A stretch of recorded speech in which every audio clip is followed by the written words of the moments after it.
मान लेंगे क्या है 1 माइनस एक्स और अंडर रूट एक्स हो जाएगा। अंडर रूट एक्स का मीनिंग जानते हो? अंडर रूट एक्स का मीनिंग एक्स का वर्ग कितना हो जाएगा, ठीक है, अंदर मल्टीप्लाई कर दो, ये एक्स का वर्ग हाफ आएगा, माइनस एक्स है, एक्स को एक्स की पावर 1 अपॉन 2 से करेंगे मल्टीप्लाई करेंगे, और यहाँ 1 क्यों लिखा है, क्योंकि एक्स का पावर जहाँ कुछ नहीं होता, ऊपर कुछ नहीं लिखा होता, वहाँ कितना होता है, 1 होता है क्या, एक्स का पावर हाफ हो जाएगा, माइनस ये 1, और जब सेम बेस होता है तो पावर एक्सपोनेंट क्या हो जाती है, प्लस हो जाती है क्या, ये हो जाएगा, ठीक है। अलग अलग क्या कर देते हैं, इसको इंटीग्रेट कर देते हैं। इसमें एक फॉर्मूला लग रहा है, पता है,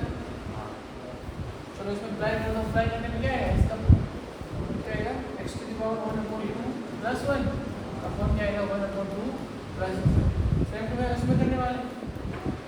3/2 प्लस 1 और 3/2 प्लस क्या हो जाएगा, ये देखो इसको सॉल्व करेंगे क्या आएगा 1 और हाफ ऐड करेंगे तो 3/2 नीचे भी क्या आएगा 3/2 माइनस 5/2 आएगा, भी क्या आएगा, इसको सॉल्व करेंगे थोड़ा तो ऊपर जाके 1 बन जाएगा, 1 को बोल के बोलेगा क्या हो जाएगा, आंसर हो जाएगा, ठीक है। तो उसका सॉल्यूशन देखो, इसको सबसे पहले आई के इक्वल अज्यूम कर लेते हैं, यहाँ भी रूट एक्स आया है, रूट एक्स का मीनिंग उसका एक्सपोनेंट लिखना है, हाफ है या 3x² है या 2x है या प्लस 3 या x है, ब्रैकेट के अंदर मल्टीप्लाई करते हैं सबसे, तो हाफ एक्स का पावर हाफ जो है इसको 2 से करना है, 2x का पावर हाफ और x से करेंगे, फिर x का पावर हाफ और क्या बचेगा 3 है।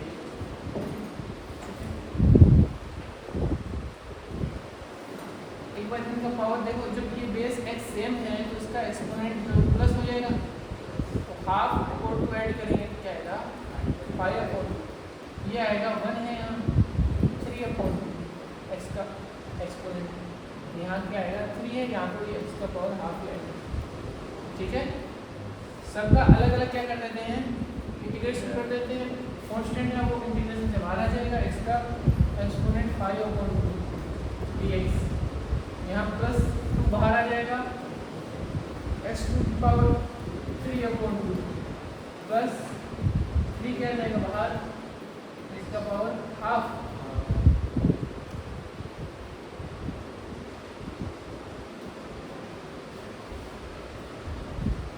ये हाफ हो जाएगा, इसका आपको आता है इंटीग्रेशन आता है, x का एक्सपोनेंट क्या हो जाएगा 5/2 प्लस 1 नीचे भी क्या आ जाएगा प्लस 2, ये 3/2 प्लस 1 नीचे भी क्या आएगा प्लस 1, यहाँ भी क्या होने वाला है हाफ प्लस 1, ये हाफ है, नीचे भी हाफ प्लस 1, तो तीनों का जो अब आपने इंटीग्रेशन किया है कांस्टेंट आता है तीनों में, C1 C2 को एक साथ भी लिख देता हूँ प्लस में C, इसको सॉल्व कर लो, 3x टू द पावर 7/2 नीचे भी क्या आएगा,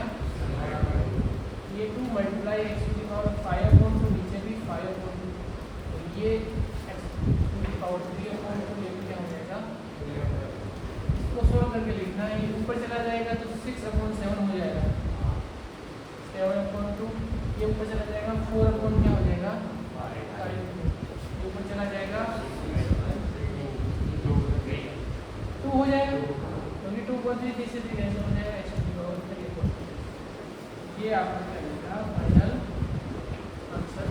सबसे पहले क्या करेंगे, I equal to 2x minus 3 cos x to the power x, तो क्या हो जाएगा,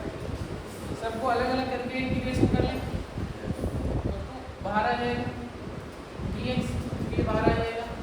cos x dx plus to the power x और dx, इन सबका फॉर्मूला सीखा आपने, पहले के अंदर आप x to the power n वाला लगाओगे, n का आंसर 1 है, यहाँ 1 प्लस 1 2 अपन क्या हो जाएगा माइनस 3, कोस के क्या होता है, कोस का समाकलन या इंटीग्रल क्या होता है,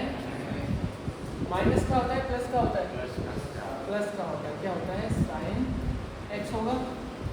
यहाँ e का पावर एक्स या e to the power x का क्या होता है, e to the power x होता है क्या। तीनों के कांस्टेंट को मैं एक साथ मान लेता हूँ कैपिटल से, दूसरे टू कैंसिल हो जाएगा, आंसर आएगा x square minus 3 sine x plus क्या होगा छोटा आई को जूम कर लेना इसको 2x स्क्वायर माइनस का 3 sin x प्लस का 5 रूट एक्स, यहाँ क्या हो जाएगा dx। देखो सबको सेपरेट करना है तो क्या आ जाएगा, कांस्टेंट हमारा आएगा x square dx minus 3 sin x dx plus 5 बाहर आएगा रूट एक्स और dx। इसमें x to the power n वाला फॉर्मूला लगेगा, क्या आ जाएगा 3 अपॉन माइनस 3 साइन का क्या होता है माइनस का cos x plus 5 root x का मीनिंग x का पावर यहाँ एक्सपोनेंट लिखना है हाफ है ना,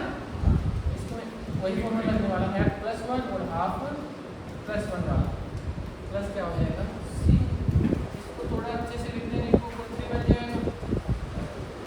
to the power 3x cube minus plus बन जाएगा 3 x। और ये देखो ये 3/2 हो गया, ये 2/3 बना दो इसको तो 10/2 क्या बन जाएगा x to the power 3/2 plus क्या बन जाएगा क्या आ जाएगा I इक्वल टू क्या हो जाएगा sec x bracket sec x plus 10x dx। क्या करो ब्रैकेट के अंदर मल्टीप्लाई कर लो, क्योंकि आपने इंटीग्रेशन ऐसा पढ़ा नहीं है अभी, आप इसको अंदर मल्टीप्लाई करोगे तो सेक स्क्वायर बनेगा, उसका पढ़ा फॉर्मूला पढ़ा है, सेक को 10 से करोगे तो उसका भी पढ़ा है, अंदर मल्टीप्लाई करने के फॉर्मूले बनते हैं। मैंने क्या किया है इसको अंदर मल्टीप्लाई किया तो सेक स्क्वायर एक्स क्या बनेगा सेक एक्स और क्या बनेगा, समझ में आया। अलग अलग सेपरेट करना है, सेक स्क्वायर एक्स का भी करना है और सेक एक्स इंटू 10x का भी करना है। इसका फॉर्मूला क्या बनता है उसका क्या बनता है sec x प्लस क्या बन जाएगा ठीक है। तो i की इक्वल मान तो बनेगा sec स्क्वायर x अपॉन क्या बनेगा sec स्क्वायर x। इसके अंदर आपको किसी जितने फॉर्मूले पढ़े उतने से यहाँ काम नहीं पड़ना, पहले सोल्व करना पड़ेगा। सोल्व करने के लिए क्या करो आप इनके रेसिप्रोकल वाले फॉर्मूले लिख दो, sec स्क्वायर इक्वल होता है 1/cos स्क्वायर x होता है क्या, और cos स्क्वायर x इक्वल क्या होता है 1/sin स्क्वायर। ठीक है ये पुट कर लेते हैं, यहाँ हम जब पुट करना तो ये आएगा 1/cos स्क्वायर x, नीचे क्या आएगा 1/sin स्क्वायर x। इसमें क्या करता हूँ थोड़ा सोल्व कर लेता हूँ मैं, ये बन जाएगा 1/cos स्क्वायर x, इसको मल्टीप्लाई में चेंज करूँगा तो ये बन जाएगा sin स्क्वायर x अपॉन क्या बनेगा ऊपर मल्टीप्लाई करूँगा sin स्क्वायर, नीचे बनेगा cos स्क्वायर, तो इसका फॉर्मूला बन गया tan स्क्वायर का आपने इंटीग्रेशन पढ़ा है क्या, नहीं पढ़ा, कोई फॉर्मूला नहीं आया अभी। इसको अपन क्या कर लेते हैं आइडेंटिटी की हेल्प से चेंज कर ले। tan स्क्वायर का फॉर्मूला याद है 10th क्लास के अंदर का sec स्क्वायर x माइनस 1 होता है ना, तो वो पुट कर देते हैं, आंसर जो आएगा पाएगा sec स्क्वायर x माइनस 1, क्योंकि मैंने tan स्क्वायर x का फॉर्मूला लिख दिया है। अलग अलग कर दो दोनों का, ये तो होता है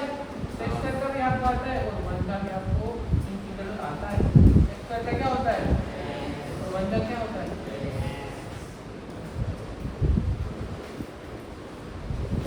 सबसे पहले क्या करेंगे i की इक्वल मानेंगे इसको 2 - 3 sin x अपॉन क्या हो जाएगा, देखो आगे कैसे सोल्व करेंगे ऐसा कुछ तो अभी फॉर्मूला नहीं पड़ा है, लेकिन यहाँ डिवाइड हो रहा है अलग अलग। देखो प्रोसेस क्वेश्चन के अंदर समझ में आएगी, आप कहीं मल्टीप्लाई करना पड़ता है, ब्रैकेट दिया होता है, यहाँ क्या दिया है डिवाइड दिया है, तो यही आपकी ये हिंट है, आप डिवाइड कर दो अलग अलग। ऊपर 2 नंबर है ना, एक नंबर इसमें डिवाइड कर दो, तो 2 के अंदर किसका डिवाइड कर दो cos स्क्वायर x का, और 3 sin x के अंदर किसका डिवाइड कर दो cos स्क्वायर x। ये देखो आप एक फॉर्मूला बन रहा है 2 × 1 अपॉन क्या बन रहा है cos स्क्वायर x, ठीक है। और यहाँ देखो क्या बन रहा है, एक बार तो क्या करो आप sin x के अंदर क्या कर दो cos x का डिवाइड कर दो, एक बार 1 अपॉन क्या कर दो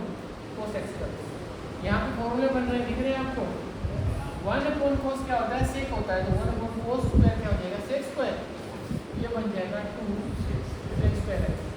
माइनस ये क्या बन गया 10 और ये क्या बना है, मैं पहले सेक एक्स लिख देता हूँ, बाद में क्या लिख देता हूँ 10x लिख देता हूँ, इन दोनों का मुझे क्या करना है, डिवाइड करना है, 2 तो बाहर आ जाएगा, सेक स्क्वायर एक्स का, और 3 बाहर आ जाएगा, सेक एक्स और 10x का। बताओ मुझे इसका क्या होता है 10x और इसका क्या होता है 10, क्या आ जाएगा, ये आ जाएगा, ठीक है आंसर। अच्छा क्वेश्चन। अच्छा भाई एंटीडेरिवेटिव क्या होता है भाई, इंटीग्रल ही होता है, क्या करते थे इसका इंटीग्रल, तो इसको आई इक्वल क्या कर दो √x प्लस 1 क्या है √x का मीनिंग जानते हो ना, x to the power half है, और ये नीचे क्या हो जाएगा, हाफ पावर हाफ हो जाएगी, तो ये तो ऐसे रहने वाला है x to the power half, ये क्या बन जाएगा ऊपर जाके माइनस हाफ हो जाएगा, दोनों का अलग अलग हाफ कर लेते हैं, ठीक है। इसके अंदर फॉर्मूला पता कौन सा लगने वाला है, हाफ प्लस 1, नीचे भी क्या जाएगा, इसके अंदर क्या रहेगा माइनस हाफ प्लस 1, नीचे भी क्या आएगा minus half, minus half plus 1 कितना होता है 3/2, नीचे भी क्या आएगा 3/2, इसके अंदर क्या आएगा हाफ बचेगा, क्योंकि माइनस का हाफ प्लस 1 हाफ बन जाएगा, नीचे भी हाफ बनेगा, इसको लिख सकते हो 2/3 और x टू द पावर 3 और ये ऊपर से 2 चला जाएगा, अब इसको क्या लिखते हैं, ये आपका आंसर। देख सकते हो कौन सा ऑप्शन है, बस सी ऑप्शन क्या हो जाएगा, करेक्ट हो जाएगा, ठीक है। सबसे पहले इसमें समझना पड़ेगा, इसमें इसका डेरिवेटिव दिया ही है, ठीक है। मैंने एक बार आपको बताया था कि डेरिवेटिव और इंटीग्रल क्या होता है, एक दूसरे का अपोजिट होता है। अगर आप डेरिवेटिव का इंटीग्रेशन कर देंगे, इंटीग्रल कर देंगे, तो वो दोनों क्या हो जाएंगे, गायब हो जाएंगे, समझे। तो यहाँ फंक्शन मिल जाएगा, अगर यहाँ मैं इंटीग्रेशन कर दूंगा बोथ ऑफ साइड, तो यहाँ इंटीग्रेशन और ये डेरिवेटिव क्या हो जाएगा, कैंसिल हो जाएगा, मुझे किसका आंसर मिल जाएगा f(x) का। तो यहाँ कहीं लिखा नहीं है आपको इंटीग्रेशन करना है, लेकिन इसके डेरिवेटिव से अगर आपको f(x) चाहिए कभी भी, तो आप क्या करोगे, इंटीग्रेशन करोगे, समझ में आया। इसमें क्या कर देते हैं, दोनों साइड का क्या करना है, क्या लिया मैंने, बोथ ऑफ साइड इंटीग्रेशन कर दिया, ठीक है। तो ये क्या हो जाएगा भाई, f(x) उधर में मैंने क्या कर दिया 4x³ - 3/x और x के रिस्पेक्ट किया, ठीक है, ये कैंसिल हो जाएगा, यहाँ मुझे मिलेगा f(x), समझ में आया। इधर इंटीग्रेशन करना आपको आता है, 4 बाहर निकल जाएगा, x³ पर क्या करना है, यहाँ 3 बाहर निकलेगा, और ये नीचे वाला पावर 1 को जाके -4 बन जाएगा, उसका भी ये क्या होता है, x to the power 4 upon क्या होता है -3 मल्टीप्लाई इसका x to the power -3 upon क्या आ जाएगा, -3 होगा क्या, ये ध्यान रखना, ये साइन माइनस माइनस प्लस हो जाएंगे, 3 से 3 क्या हो जाएगा, 4 से 4 कैंसिल हो गया, तो f(x) का आंसर बताओ मुझे क्या आएगा, यहाँ से x का power 4 x to the power 4 आने वाला है, माइनस नहीं प्लस हो जाएगा, माइनस माइनस प्लस 3 से 3 कैंसिल, और ये नीचे इसको अगर मैं लेके आ जाऊँ डिनोमिनेटर में ले आऊँ तो x टू द पावर 3 है, समझ में आया। और प्लस क्या लगा देते हैं इसमें, c लगा देते हैं, ये अपना आंसर होगा। बट ये आंसर क्या है, नहीं दिया होगा ऑप्शन में, क्योंकि यहाँ पे कंडीशन दी है, इसकी हेल्प से आप c का आंसर निकाल सकते हैं। आपको क्या गिवन है, f2 इक्वल टू क्या है 0, इसका मीनिंग x2 का x की जगह कितना लिखना है 2, समझ में आया। वहाँ x की जगह 2 लिख दो, f x की जगह 2 लिख दिया, 2 आ गया, क्या 2 की पावर 4 प्लस 1/2 की पावर क्या आ गया प्लस c आ गया। f2 का आंसर क्या है 0, तो यहाँ पे 0 लिख देना, ये क्या बन जाएगा 16 प्लस 1/4 क्या बन जाएगा प्लस क्या बन जाएगा, इसके नीचे मन लगा लो, क्या इसका एलसीएम ले लो, 1 आ जाएगा, 16 ऐड क्या होता है 126, 1 to 9 129 में 16 ऐड करके क्या होता है भाई, कर लो मल्टीप्लाई, क्या होता है 28 होते हैं, सॉरी 28 होते हैं, प्लस 1 प्लस क्या आ जाएगा, सी आ जाएगा, क्या आंसर आएगा 129 अपॉन क्या हो जाएगा 8 प्लस सी इक्वल टू 0। यहाँ से सी का आंसर क्या आएगा, सी इक्वल टू माइनस का 129 अपॉन क्या हो जाएगा 8। और ये आप वापस पुट कर दो तो आपका क्या आ जाएगा, फाइनल आंसर आ जाएगा fx इक्वल टू x2 का 4 1x3 प्लस c में क्या लिखेंगे माइनस का 129 अपॉन क्या हो जाएगा 8। ये आपको आंसर मिल जाएगा। कौन सा ऑप्शन है, ए ऑप्शन आ रहा है।